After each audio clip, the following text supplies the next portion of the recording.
بسم الله والحمد لله والصلاة والسلام على رسول الله وعلى آله وصحبه ومن والاه ربي اشرح لي صدري ويسر لي أمري واحلل عقدة من لساني يفقهوا قولي.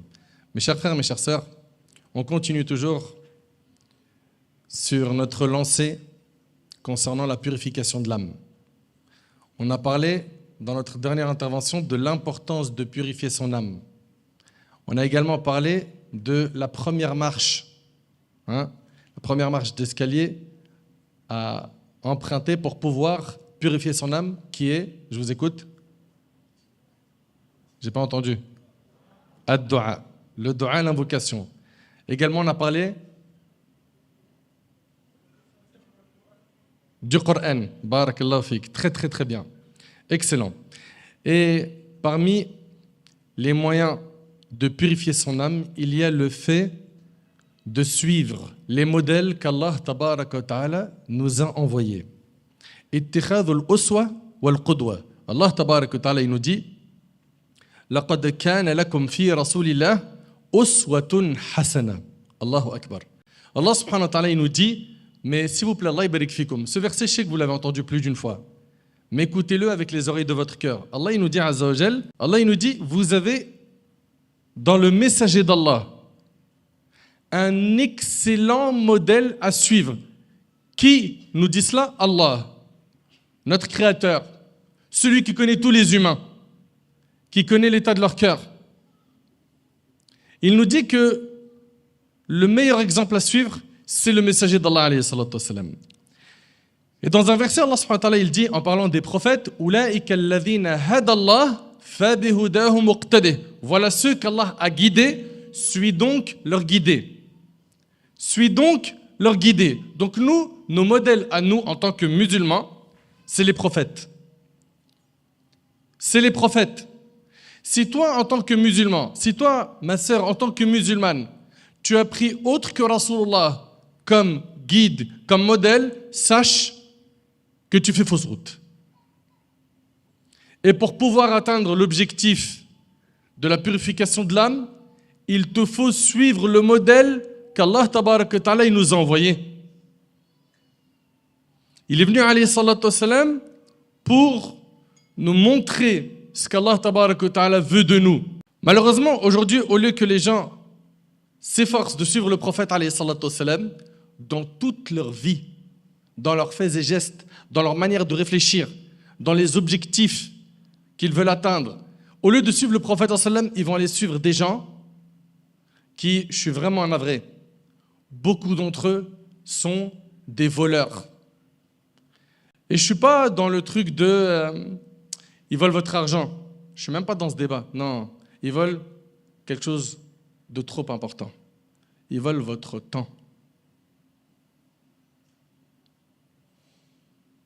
Ce temps qui ne reviendra pas. Malheureusement, vous êtes trop nombreux dans cette umma à passer beaucoup de temps à suivre des faux modèles qui n'appellent pas au chemin du prophète alayhi salatu wassalam. Au contraire, qui vont vous égarer ou vous mettre du brouillard sur le chemin du dîn. Et nous, on implore Allah tabaraka wa ta'ala de guider nos frères et nos sœurs qui se reconnaissent dans notre discours. Et on n'est pas là pour jeter des pierres sur qui que ce soit, mais simplement pour se dire, l'équipe, c'est un one-shot l'affaire après la mort. C'est un one-shot. C'est-à-dire qu'il ne faut pas que tu te loupes. Tu n'as pas le droit à l'erreur. Et la seule chose qui te sera utile, c'est ce que tu as préparé comme hasanat, comme bonne action. Et pour ça, il faut que tu sois, et ça fait partie des qualités des pieux, de leurs caractéristiques, un avare, écoute bien, une pince dans ton temps. C'est-à-dire quoi? Tu ne donnes pas ton temps à n'importe qui. Ton temps, il est trop précieux. On nous dit, le temps, c'est l'argent. Non. Le temps, c'est notre capital. Le temps, ce n'est pas l'argent. Le temps, c'est le capital qui me permet de gagner le paradis d'Allah tabaraka wa ta'ala.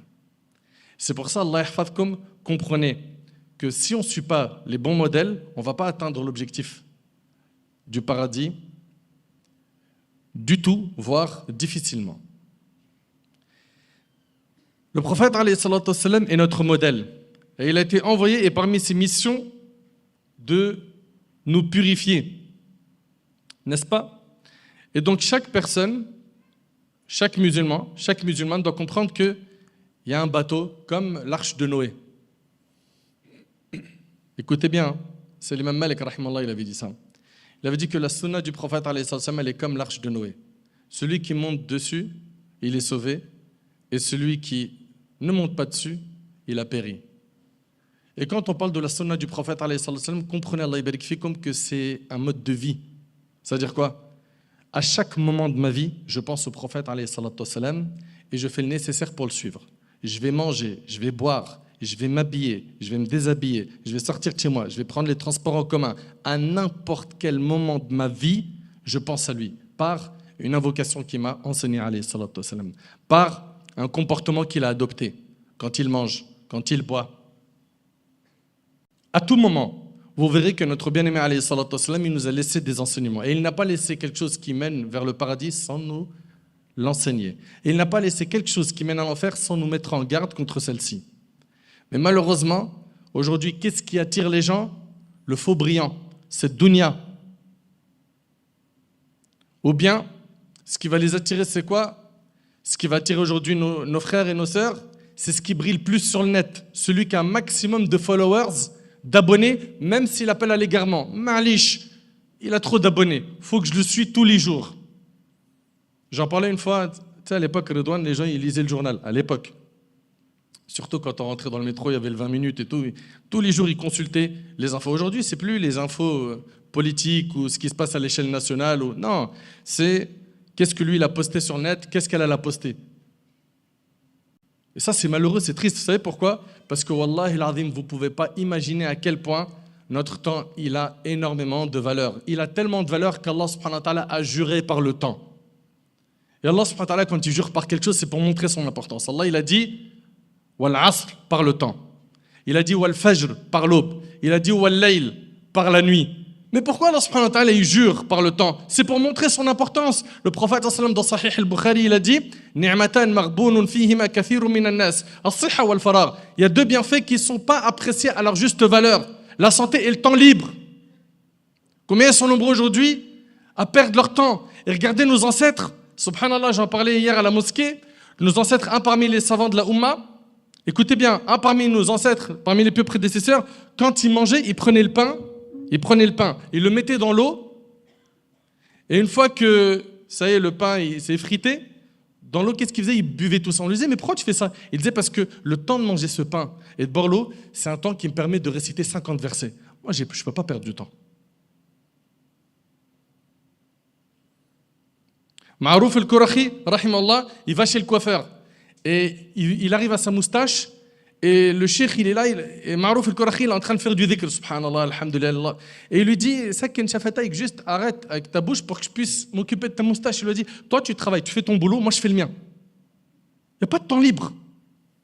Il n'y a pas. Et quand j'entends aujourd'hui qu'il y a des gens, quand ils regardent leur report de consommation de téléphone, qu'il y en a, ils passent des 3-4 heures, 7 heures par jour, et pas pour faire da'wah, pour se rapprocher d'Allah, pour faire plus de khair, mais malheureusement pour tuer ce qu'ils ont plus cher, leur temps, mais c'est un gâchis. Il y a des gens, Yawm al-Qiyamah, qu'est-ce qu'ils vont souhaiter? Ils vont souhaiter simplement de revenir sur terre pour faire des bonnes actions. Il y a des gens au moment de la mort qui vont dire Rabbi rji'oun, Seigneur, fais-moi revenir sur terre. Ou d'autres qui vont dire Laoula akhartani ila ajalin qarib, si seulement tu pouvais m'accorder, ya Allah, un court délai. Pourquoi? Fa asaddaq, je ferai l'aumône, wa akum min as-salihin, je ferai partie des pieux.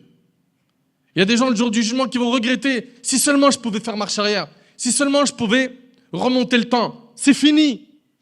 Tu l'avais cette occasion, elle était là ta vie, tu l'avais entre tes mains. Tu as rempli ton temps par ce qui est un gâchis. Alors que subhanallah, avec une seule parole, tu peux remplir la balance de hasanat, tu peux la remplir de hasanat. Avec une seule parole, tu peux remplir la balance de hasanat en disant quoi? Le prophète il a dit Alhamdulillah tamla'ul mizan. Alhamdulillah, ça remplit la balance de hasanat. Juste Alhamdulillah. Imagine-toi quelqu'un qui fait beaucoup d'istighfar, il demande beaucoup pardon à Allah. Imagine-toi quelqu'un qui prie sur le prophète Allahumma salli wa sallam ala nabina Muhammad. Il a du temps libre, il l'investit, il est dans le métro. Mon frère Redouane et moi, On connaît un parmi les professeurs à la Madrasa Cheikh. Dans le métro, il a appris la moitié du Coran. C'est un de mes professeurs. Il a appris la moitié du Coran dans le métro. Il s'est dit, ça c'est un temps, voilà. Il y en a, ils vont au travail, il y en a, ils vont à l'école. Et donc, qu'est-ce qu'il y a dans le métro? Il y a des gens qui soit, voilà, ils tête en l'air, ok, ou soit ils scannent tout ce qui bouge. Et il te fait un bilan. Il arrive au boulot, il dit, c'est des ouf dans le métro. Hein. Déjà, ça schlingue. Surtout la ligne, et après il va te dire, il les connaît toutes par cœur. Hein. Après il va te dire, 2, il y avait un gars, c'est un ouf, il avait une grosse guitare sur son dos avec un skateboard et sur son visage tatouage avec 20 piercings. Voilà, c'est ça. Ils font que de scanner ce qui se passe autour d'eux, ok, et de faire des rapports à leurs potes, à leurs collègues de travail, etc. Mais pourquoi tu t'occupes pas de ton âme? Ce temps libre-là, pourquoi tu ne l'utilises pas pour te rapprocher d'Allah? Vous avez tous, normalement, des smartphones, et dedans, il y a des applications avec le Coran. Pourquoi tu ne lis pas le Coran? Pourquoi est-ce qu'on perd du temps? Pourquoi? Parce qu'on n'a pas devant nous le bon GPS, les bons modèles. Parce que si tes modèles ils t'incitaient à faire les actes de piété, tu suivrais ce chemin. Mais comme toi, ceux que tu suis, malheureusement, pour beaucoup d'entre eux, pour ne pas généraliser, parce qu'il y en a parmi eux qu'Allah il les préserve, ils essayent d'amener les gens vers le bien, ils essayent, avec leur notoriété, d'orienter les gens et de limiter la casse, parce qu'il y a beaucoup de casse, malheureusement, sur TikTok, Snap, Insta, etc. Il y en a, ils essayent, qu'Allah il les récompense. Mais quoi qu'il en soit, même ceux qui essayent, tu n'es pas toute leur journée à te coller à leurs infos. Occupe-toi de toi, occupe-toi de ta vie un peu. Enfin, le bon modèle, c'est ce qui va te permettre, bi'idhnillah, de purifier ton âme. Et je vais laisser mon frère Redouane compléter mes propos. Bismillah, alhamdulillah. Salatu wassalamu ala habibina rasulillah wa ala alihi wa sahbihi wa man wala. Un être humain, il a besoin d'un modèle. Et le modèle, il a dès son jeune âge. Très souvent, c'est quoi? C'est son entourage. Ça a commencé par les parents, frères et sœurs, le voisinage, les camarades de classe, les camarades au sport, etc. Bref, on est influencé, qu'on le veuille ou non. C'est comme ça, l'être humain, il est comme ça. Maintenant, on le sait, on fait ce constat-là. Ok, je suis influencé. Maintenant, moi, qu'est-ce que je veux faire de ma vie? Est-ce que je veux vivre une vie de croyance, c'est-à-dire celle qui plaira à Allah subhanahu wa ta'ala, celle qui fera que Yom al-Qiyamah, je serai parmi ceux qui ont réussi? Ou est-ce que je suis encore là en train de m'interroger, qu'est-ce que je fais de beau dans cette vie? Tu sais quoi, je vais suivre la masse. Le troupeau, il va par là, c'est que l'herbe là-bas, elle doit être verte. Je les suis, puis tant pis. Et puis si on tombe dans le ravin, de toute façon, c'est pas de ma faute. Mais si, c'est ta faute. C'est ta faute, bien sûr, c'est ta faute. C'est toi qui les as suivis. Le meilleur des modèles, et c'est Allah subhanahu wa ta'ala, qui l'atteste dans sa parole, que le meilleur des modèles, c'est le prophète sallallahu alayhi wa sallam. Et si nous on aspire réellement à la satisfaction divine, à la miséricorde divine, à l'amour d'Allah subhanahu wa ta'ala, on se doit de suivre le meilleur des modèles qui est le prophète sallallahu alayhi wa sallam.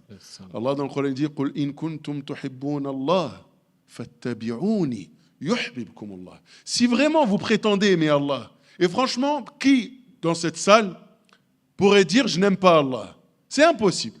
Dans cette salle, n'importe qui, si on les interrogeait un par un, une par une, dirait « moi j'aime Allah ». Taïb, t'aimes Allah, je te crois.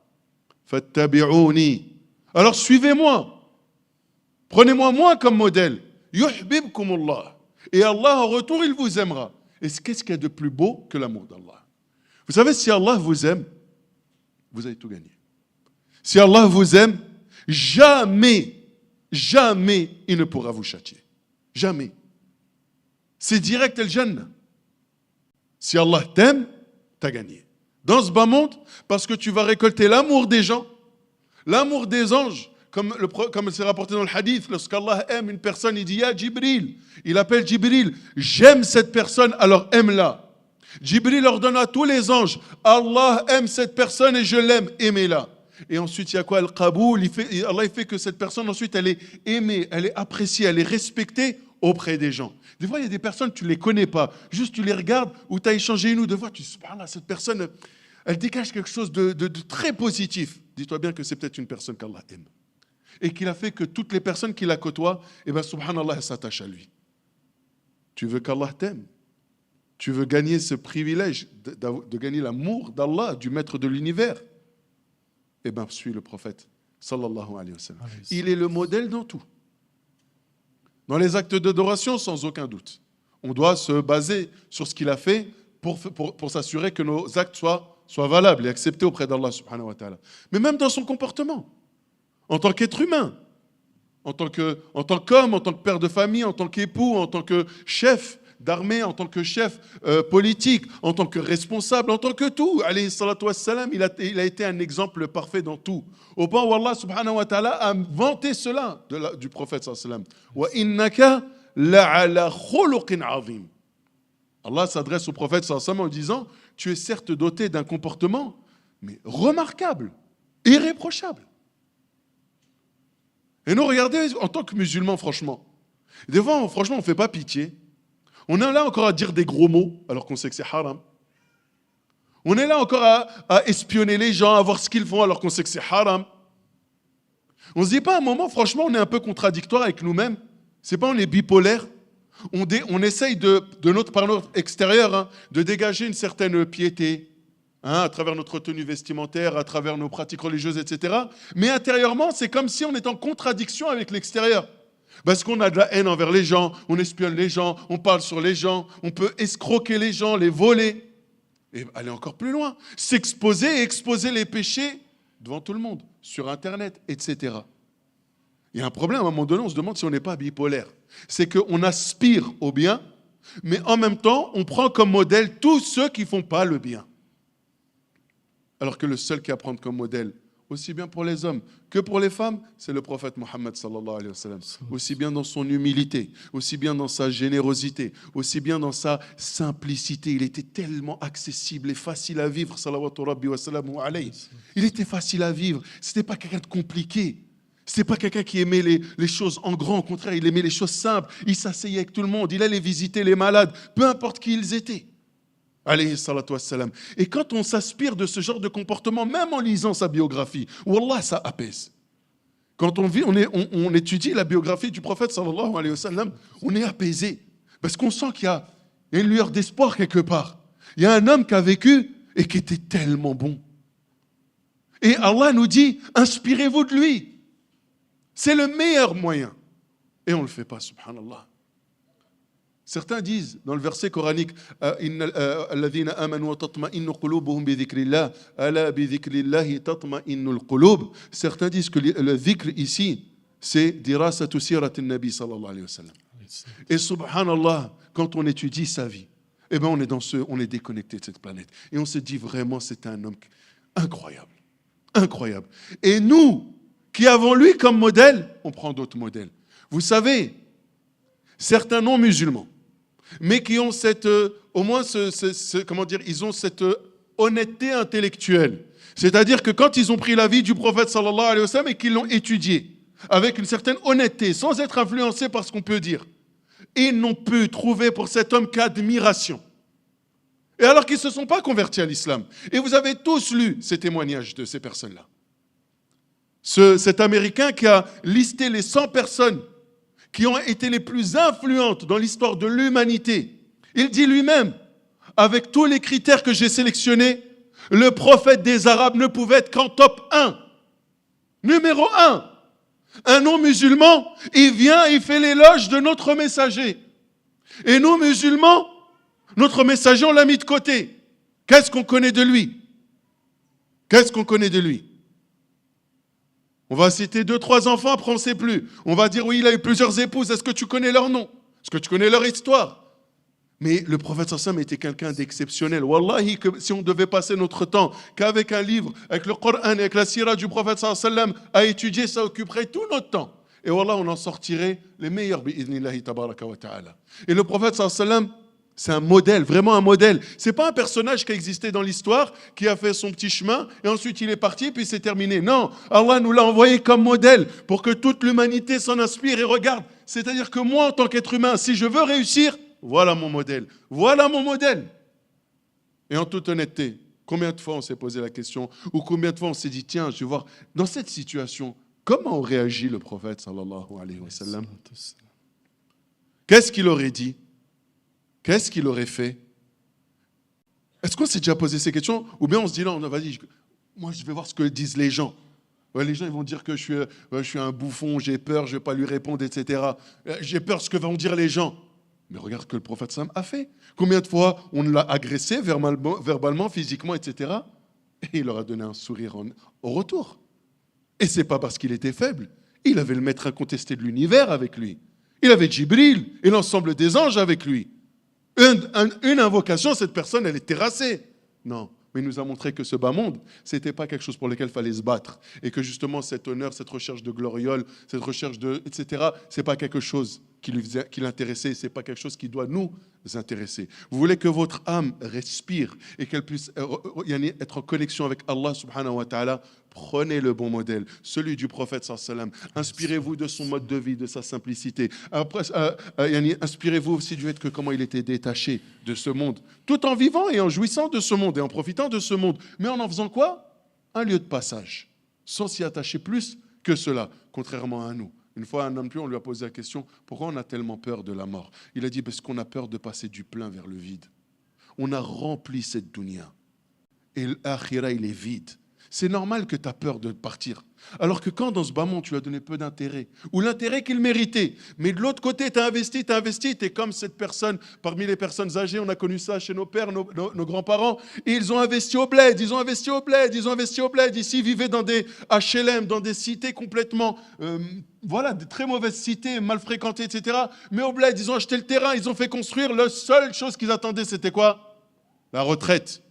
Une fois que la retraite était là, alhamdoulilah, je suis libéré, il retourne dans son bled, ça y est. Ben nous, le musulman, il doit être comme ça. Comme était le prophète sallallahu alayhi wa sallam. Mali walid dunya. Qu'ai-je à faire de ce bas monde? Mali walid dunya. Qu'ai-je à faire? Notre akhira, c'est là-bas notre vie. C'est là-bas notre éternité. C'est là-bas que tout se joue. Dans cette vie-là, on n'a pas fait certains choix. On n'a pas choisi d'être un homme ou une femme. On n'a pas choisi d'être blanc, d'être noir, d'être arabe, non arabe. On n'a pas choisi ça. Personne ne l'a choisi. Mais on accepte. Mais l'akhira, c'est toi qui choisis ta vie. C'est toi qui choisis ta vie. Tu veux savoir comment bien investir là-haut? Prends la bonne personne qui va t'aider à investir, qui est notre prophète Mohammed, sallallahu alayhi wa sallam. Barakallahu fik. Il y a quelque chose qui doit être dit, c'est que le danger des faux modèles, vous savez, c'est quoi? C'est qu'ils se retrouvent, alors un, à tuer votre temps, deux, à vous amener à faire des péchés, à les banaliser, trois, à vous inciter à faire comme eux. Et c'est ce que les gens font. Donc là, déjà, il y a deux dangers. Le premier, c'est pour cette personne qui s'est placée en tant que modèle, ok, et qui poste du haram. Un, toi, à chaque fois que quelqu'un va regarder ça, tu as des péchés. Et si tu ne te repens pas, quand tu seras dans ta tombe, ton compteur de péché continue à augmenter. Deux, si quelqu'un te suit, toi qui prêches le haram, et fait comme toi, et il enseigne le haram, c'est un point de relais, okay, qui relaie ce que tu lui as proposé, ce que tu as initié sur le net, et ben, tu as tes péchés, plus les siens et ceux de toute la chaîne qui va suivre derrière. Moi, j'aimerais comprendre, mais pourquoi? Pourquoi il n'y a pas de taqwa Allah? Pourquoi il n'y a pas la piété? Pourquoi tu ne te contrôles pas, tu ne te maîtrises pas avant de poster et de te dire, est-ce que ça, le jour du jugement, ça va m'aider ou ça va me noyer? Mais parce qu'aujourd'hui, malheureusement, les gens, ils sont que dans la course obèse. Qu'est-ce que la masse veut? On leur donne. Qu'est-ce qui marche le plus? Qu'est-ce qui fait le plus de bruit? On leur donne. Même si c'est du haram, ma'alish. À tous les prix, il faut qu'on buzz. Et la cote, elle doit rester là-haut. Mais cette cote-là, est-ce que tu as la même auprès de ton Seigneur? Et est-ce qu'elle augmente jour après jour auprès d'Allah? Ou est-ce que le plus important pour toi, c'est simplement ton image dans ce bas monde? Et c'est un message que j'adresse à tous ceux et celles qui, parmi nous, sont visibles sur le net. Et moi en premier. Moi en premier. Nader, l'objectif de sa da'wa, c'est pas que Nader soit en avant. Non. Nader, c'est un haut-parleur. C'est le message qui est en avant. Nader, il meurt, c'est pas grave. Le message, il est là. Il est en avant. Et il y aura d'autres personnes, Allah tabarak wa ta'ala les enverra pour continuer la da'wa, appeler Allah tabarak wa ta'ala.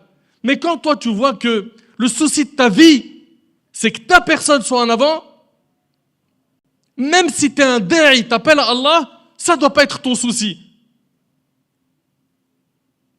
Regarde l'imam Shafi'i, rahimahullah. C'était l'un des plus grands savants de la communauté musulmane.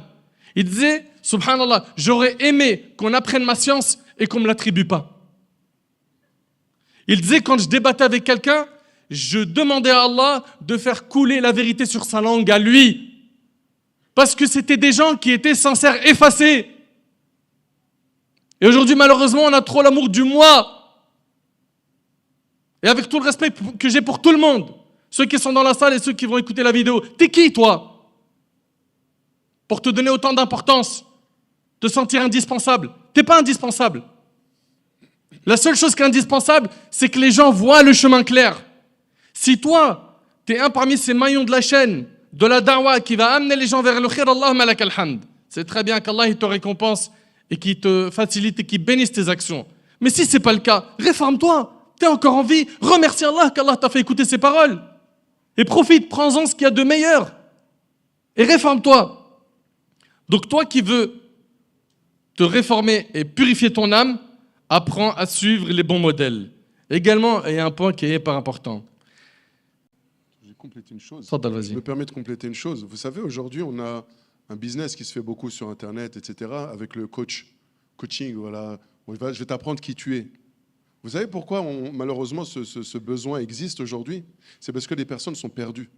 Et c'est parce que, justement, quand on leur a amené le chemin, quand on leur dit, vous savez, en tant qu'être humain, voilà, Allah nous a créés, notre but sur Terre, c'est de lui obéir, de le représenter sur Terre, d'amener la justice, etc., etc. On a un modèle, c'est Mohammed sallallahu alayhi wa sallam, et suivre justement tout ça, c'est ça l'objectif de ta vie. Et quand tu te donnes ça comme mission avec le seul but d'obtenir quelque chose, fil akhira, eh ben ton âme, elle accepte. Mais quand justement tu ne sais pas c'est quoi le modèle de ta vie, en fait tu ne sais pas, ben, tu as besoin de quelqu'un qui te l'explique, sauf qu'il ne va pas te l'expliquer comme il faut. Il va t'apprendre que tout est en toi.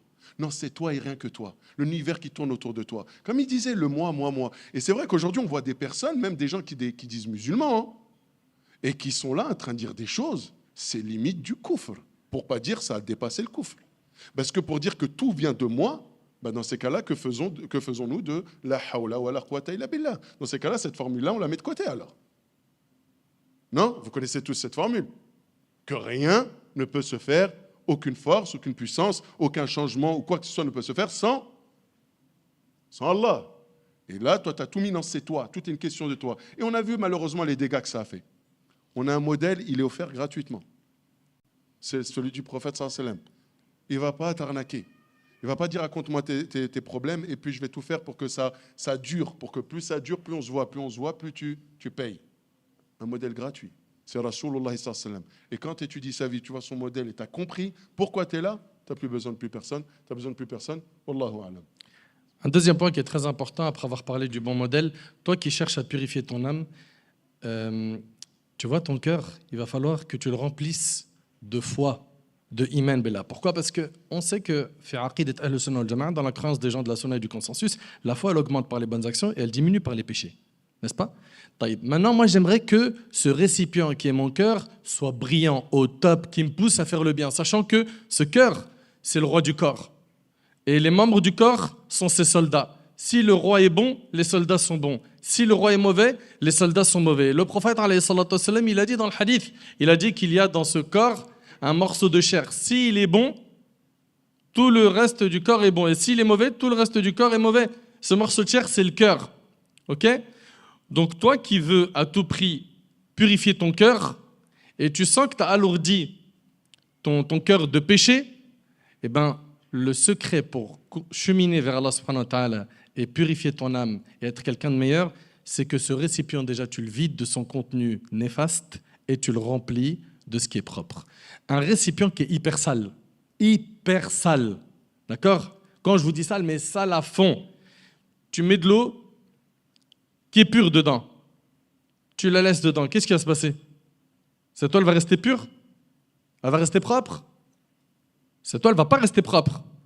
Pourquoi? Parce que le récipient, il est sale. Donc, il faut déjà nettoyer ce récipient pour qu'il puisse accueillir cette lumière qui est la lumière du dîn.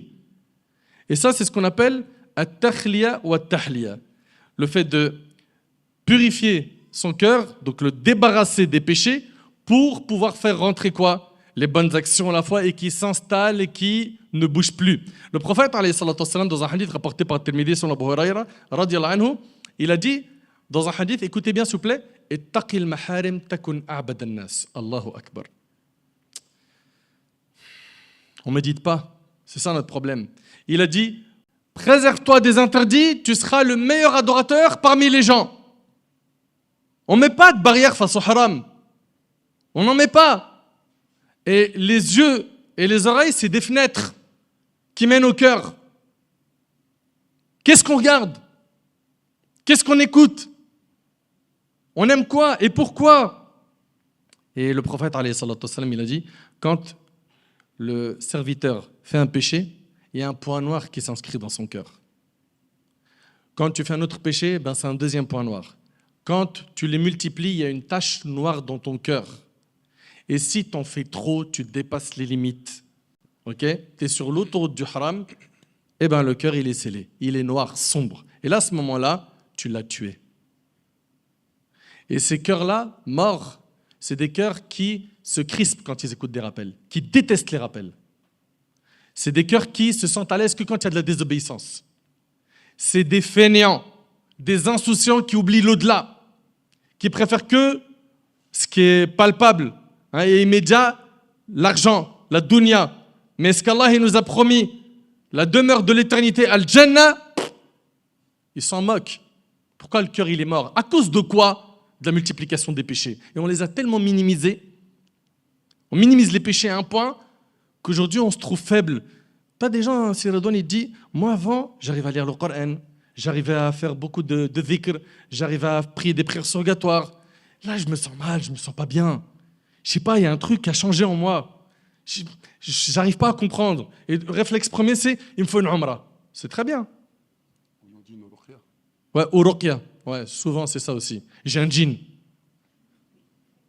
N'importe quel problème au monde, on m'a fait du sihr. C'est sûr, quand j'ai mangé chez la Khaltila, là, la soupe, de toute façon, elle avait un goût bizarre. Djinn, sihr, il n'y a que ça. Il n'y a jamais, chez moi, ça va mal. Il n'y a pas de diagnostic sur ta personne en voyant le cumul des péchés que tu as accumulés. Le fait d'avoir minimisé les petits péchés fait qu'aujourd'hui, tu ne ressens plus le goût des adorations.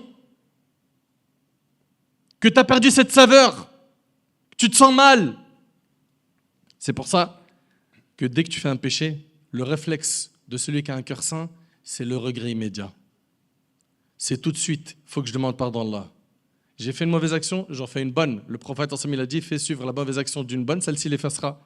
Ça, c'est pour les petits péchés, n'est-ce pas? Ça, c'est donc pour la personne qui se laisse dans le monde des péchés. Et le secret, en fait, pour pouvoir remonter la pente, c'est un verset que mon frère Redouane, Inch'Allah, va vous mentionner tout de suite.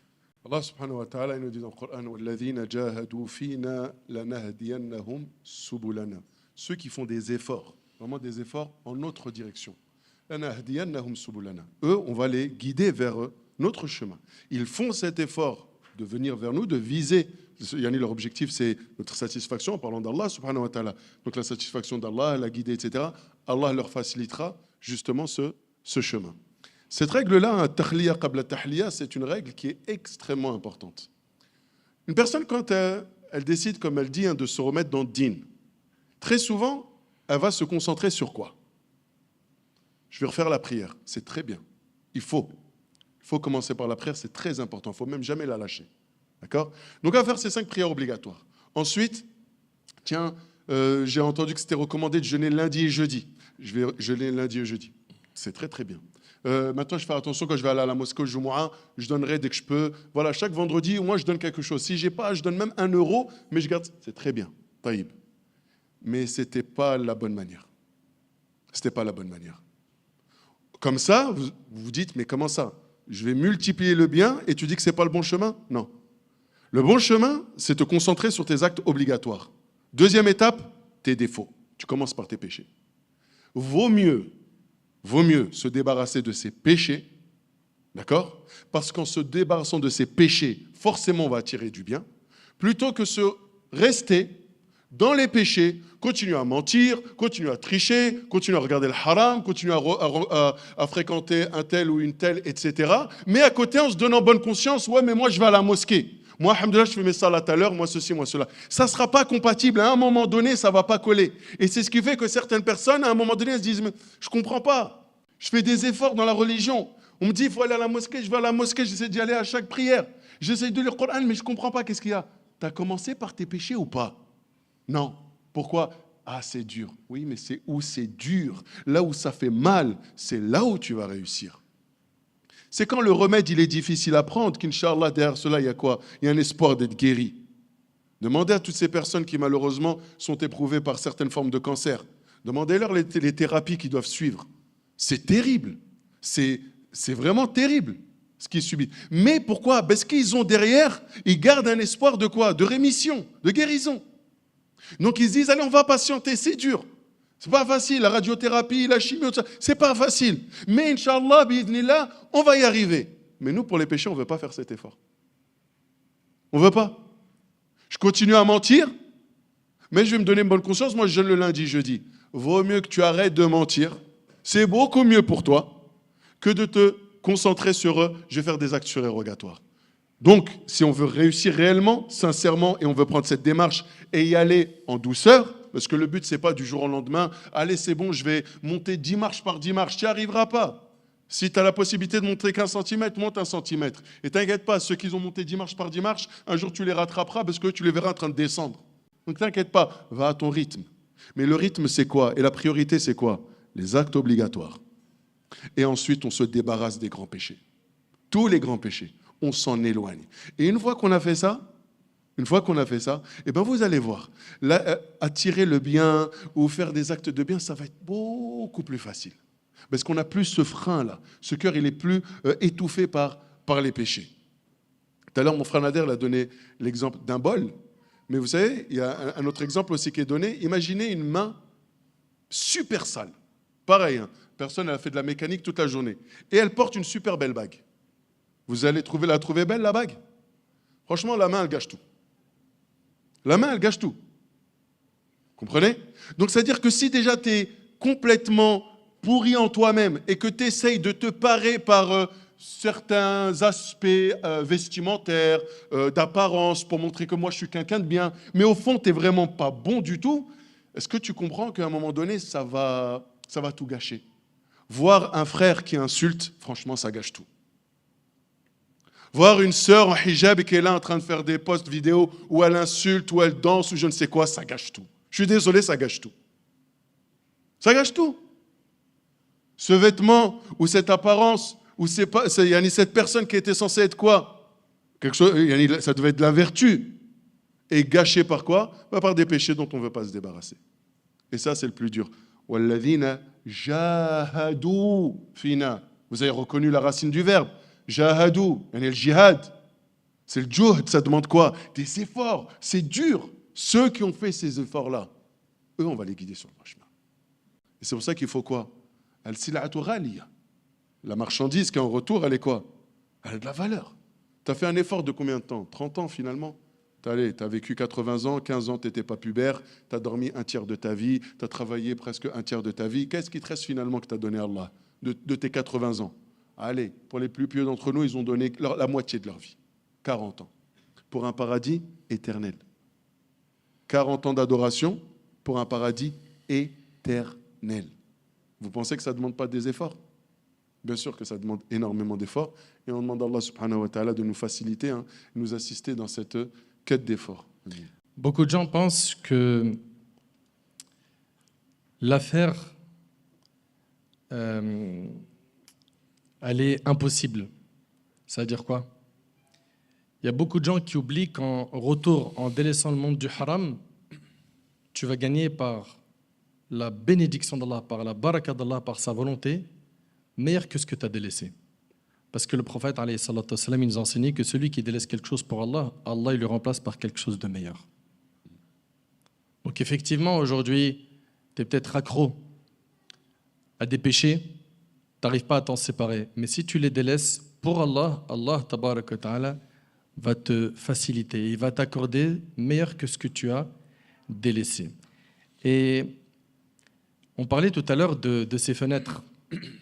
Et j'aimerais qu'on s'attarde un petit peu dessus. Les oreilles et les yeux. Allah Ta'ala, il dit قُلْ لِلْمُؤْمِنِينَ يَغُضُّوا مِنْ أَبْصَارِهِمْ وَيَحْفَظُوا فُرُوجَهُمْ. Il dit Azza wa Jal, dit aux croyants de baisser, si on veut traduire ça de manière bien exacte, une partie de leur regard. Ce n'est pas tous les regards qui sont haram, c'est les regards qui mènent à l'illicite, où il y a shahwa, okay, du désir. Allah Ta'ala, il dit aux croyants de baisser une partie de leur regard et de préserver leur chasteté. Subhanallah. Le savant Abu Hayyan al-Andalusi, rahimallah, il a dit قُدِّمَ غَضُّ الْبَصَرِ عَلَى حِفْظِ الْفَرْجِ لِأَنَّ النَّظَرَ بَرِيدُ الزِّنَا. Il a dit qu'Allah subhanahu wa ta'ala, il a commencé dans le verset par nous dire quoi? Baisser le regard et préserver la chasteté. Ne tombez pas dans la fornication. Et pourquoi là il a commencé par parler de baisser le regard? Pourquoi? Pourquoi est-ce qu'Allah subhanahu wa ta'ala dans le verset il commence par le fait de baisser le regard? Parce que malheureusement, c'est le regard qui, comme vous le savez, est la première porte qui donne accès à la fornication. Tous ceux aujourd'hui qui sont tombés dans la fornication et les messages, on en reçoit à l'appel. Est-ce que je peux me marier? J'ai forniqué. Est-ce qu'on peut sauver la relation?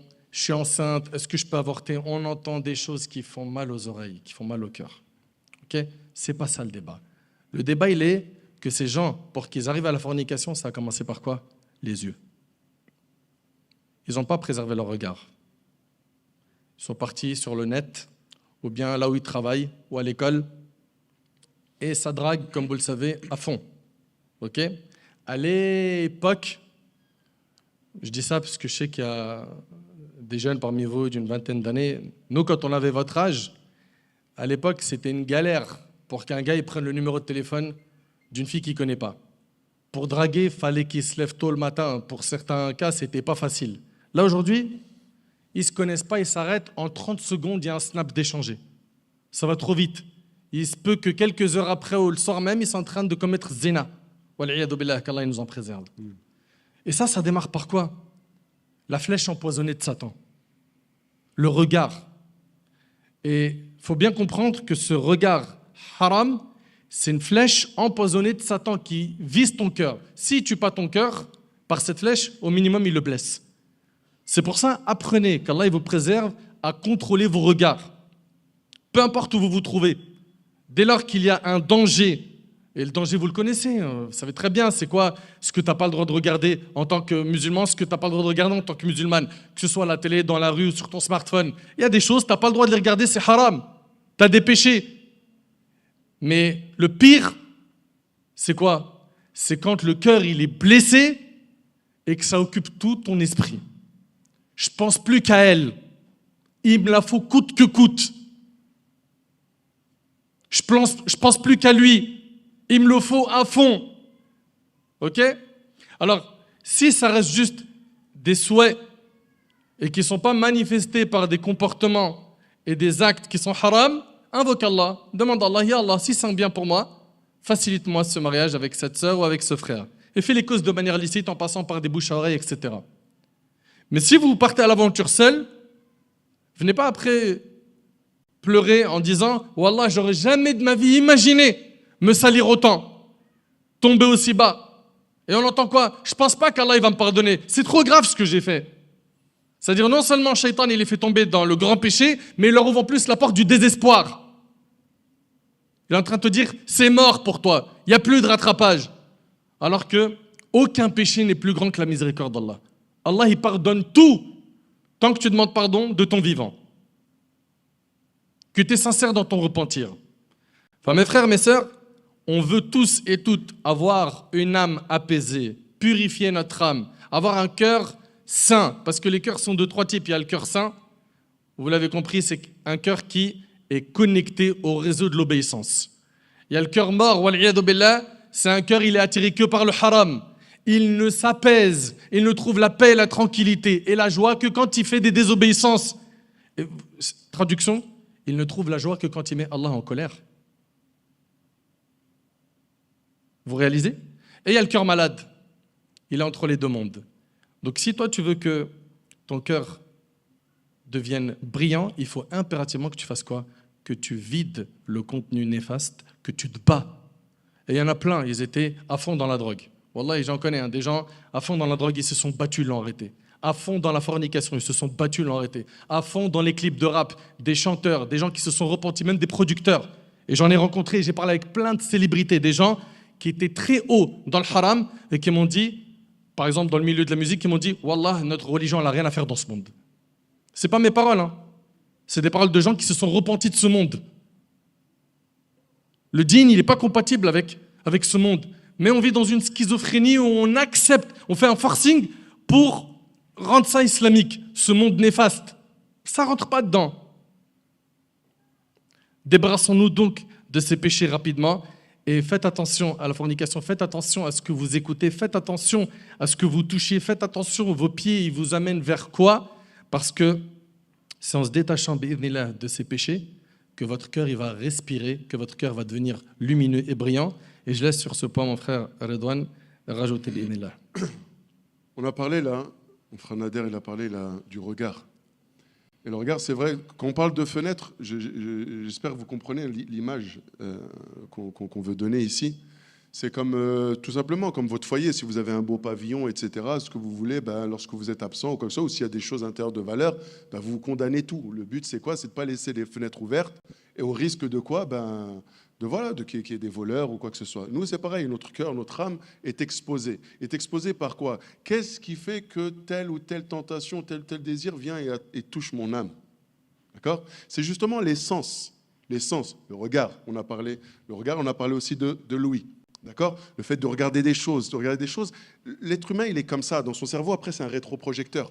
Tu ne peux pas ensuite venir et dire, comme les personnes des fois nous disent, je suis en prière, il y a des images qui me reviennent. Mais c'est normal, ces images, c'est toi qui les as vues. Elles ne sont pas venues comme ça.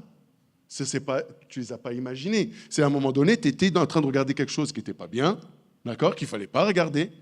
Et lorsque tu as voulu aller en prière, prier, tu t'es dit, c'est bon, je vais rentrer en connexion avec Allah subhanahu wa ta'ala, ça y est, Shaitan, il va jouer. Et ton cerveau, c'est un rétroprojecteur.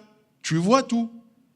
Tu as beau en train d'observer ton tapis, tu regardes autre chose. Mais pourquoi? C'est parce qu'à un moment donné, ces fenêtres-là, tu les as laissées ouvertes. Celle-là. Et il y a aussi celle-là, qui malheureusement fait des dégâts immenses. La langue. La langue. Vous savez, un jour, Mu'adh ibn Jabal, radiyallahu anhu ardah, il interroge le prophète sallallahu alayhi wa sallam en lui demandant quelles sont les voies du bien. Et là, le prophète sallallahu alayhi wa sallam va lui donner beaucoup de conseils. Il va lui recommander le jeûne, il va lui recommander sadaqa, il va lui recommander de se lever la nuit, de prier, etc., etc. Et là, Mu'adh ibn Jabal, alhamdoulilah, il est satisfait. Mais regardez, le prophète sallallahu alayhi wa sallam, il ne se limite pas à ça. Et parce que le prophète sallallahu alayhi wa sallam était quelqu'un d'extrêmement intelligent, sallallahu alayhi wa sallam. Il était un génie. Il lui dit quoi? Est-ce que tu ne veux pas que je t'indique ce qui te garantira que tous ces actes-là que tu vas faire, parce que ça va demander des efforts, te priver de nourriture, pendant des jours, tu vas jeûner, tu vas donner de tes biens, tu vas te lever la nuit, tu vas te priver de sommeil pour prier. Il dit, tu ne veux pas que je t'indique quelque chose qui te garantira que ces efforts, tu les retrouveras récompensés yawm al-qiyamah? Et là, il dit, là, ya Rasulallah, bien sûr que oui. Je ne vais pas faire tous ces efforts-là pour qu'à la fin, j'ai rien. Le prophète sallam, il a pris sa langue. Kuffa alayka hadha. Maîtrise ça. Maîtrise ça. Fais attention à ça. La langue. Et là, Mu'adh, il est étonné. Ya Rasulallah, est-ce qu'on va être questionné sur tout ce qu'on a dit? Et là, le prophète me dit, mais que ta mère te perde. Malheur à toi, ya Mu'adh. Mais est-ce que tu sais que la plupart de ceux qui seront traînés face contre terre et jetés en enfer, ce n'était que la récolte de ce que leurs langues ont semé? Les insultes, encore une fois. Aujourd'hui, c'est devenu normal, mais ce n'est pas normal. Wallah, que même si 99,9% de la population insulte, nous, en tant que musulmans, on n'a pas le droit. Si 99,9% de la population boit de l'alcool, on va en boire? Mais non, jamais de la vie. Alors pourquoi pour ces propos-là, ce qui est les insultes, les injures, les propos orduriers, le fait de parler sur les gens, ça, on ne se tait pas. Alors qu'on sait que c'est haram. Haram. Donc ces portes-là, ces fenêtres, il faut les condamner. Ça demande un effort, se tenir, apprendre à se taire. Donc déjà, quand tu n'as rien à dire, dis rien. C'est pas haram de rester silencieux. Des fois, tu es avec quelqu'un et tu dis, mais tu parles pas. excuse-moi, j'ai rien à dire. Si j'ai rien à... Le problème, c'est quoi? C'est qu'une communication en amène une autre. Une conversation en amène une autre. Et du halal, ça passe aux limites. Et du limite, on la dépasse. Et quand on la dépasse, ça y est. Au départ, on parlait de choses correctes. J'étais à la mosquée, machallah, je fais tarawih.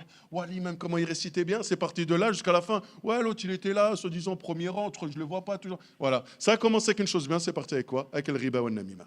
C'est la vérité. Et j'en suis sûr que c'est du vécu pour beaucoup d'entre nous. La langue. La langue. Aujourd'hui, et quand on dit la langue, aujourd'hui, une autre manière de s'exprimer, c'est quoi?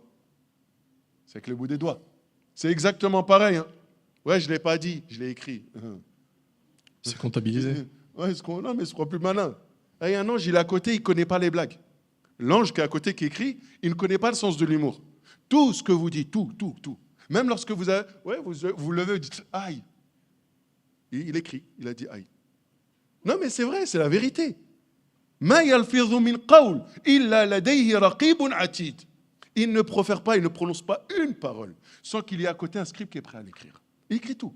Et Yawm al-Qiyamah, Allah te jugera là-dessus. Bien sûr, il y a des choses qui ont été dites peut-être sur le ton de l'humour, ou quelqu'un qui s'est levé, qui s'est plaint parce qu'il avait mal au genou, ou quoi que ce soit. Mais bien sûr qu'il ne va pas être jugé là-dessus, on en est conscient. Mais c'est pour vous dire quelle est la tâche de ces anges qui sont à côté et qui écrivent tout. Ils ne savent rien faire d'autre qu'écrire. Comme un greffier, il écrit tout dans un tribunal. Il écrit tout ce qu'il dit. Donc cette langue, wallah, elle a fait des ravages. Combien de familles se sont divisées parce qu'un a parlé sur l'autre? Combien? De personnes qui étaient très proches aujourd'hui ne se parlent plus. De la même famille, des frères et sœurs ne se parlent plus. Ouais, mais parce que l'autre fois, on m'a dit que tu avais dit ça sur moi. Mais pourquoi tu as parlé sur elle ou sur lui? Et ça, c'est ce qui fait quoi? Combien de personnes sont là chez elles, elles ne sont pas bien, elles broient du noir. Ouais, mais pourquoi il m'a dit ça? Pourquoi elle m'a fait ci? Pourquoi elle m'a fait ça? Et s'il ne m'avait pas dit, mais s'il m'avait pas... Mais si tu t'étais tu dès le départ, eh bien, tu aurais l'esprit tranquille à cette heure-ci. Et wallahi, que tout ce qu'Allah subhanahu wa ta'ala nous a interdit dans le Coran, tout ce qu'il nous a interdit dans sa religion, wallahi, c'est pour qu'on soit heureux. C'est tout. Tu ne parles pas sur les gens, je vous jure, wallah, tu as la vie tranquille. Parce que quand les gens, ils savent que tu ne parles pas et que tu n'écoutes pas, tu n'es pas un public, wallah, tu es tranquille. Tu es au courant des problèmes de personne. Et ta vie, elle est apaisée. Les gens qui viennent te voir, c'est parce qu'ils savent que peut-être que tu es de bons conseils, ils vont te demander juste des conseils, mais ils ne viendront pas se plaindre ou exposer la vie des autres. Et tu es heureux, tu es tranquille, subhanallah. Donc, la bouche, la langue, les oreilles et les yeux, ce sont des fenêtres qui mènent directement à l'âme et au cœur. Si on n'apprend pas à les condamner et à les fermer quand il faut fermer, eh bien, qu'on ne s'étonne pas après que quoi? Qu'on souffre de l'intérieur ou que malheureusement, ça entache notre relation avec notre Seigneur à travers nos actes d'adoration. Je te laisse continuer, Akhinata. Barakallahu fik. Pour cette intervention, Inch'Allah, on va s'arrêter là. On a vu quoi jusque-là? Dans cette intervention qui me rappelle suivre le modèle que le prophète sallallahu alayhi wa sallam a envoyé, vider le cœur du contenu néfaste des péchés pour pouvoir le remplir de hasanat, d'y installer la foi correctement, les bonnes actions. Et 3, c'était de condamner les fenêtres. Toutes les fenêtres qui mènent au cœur et qui sont des menaces. Allah subhanahu wa ta'ala yanfa'ni wa iyyakum bima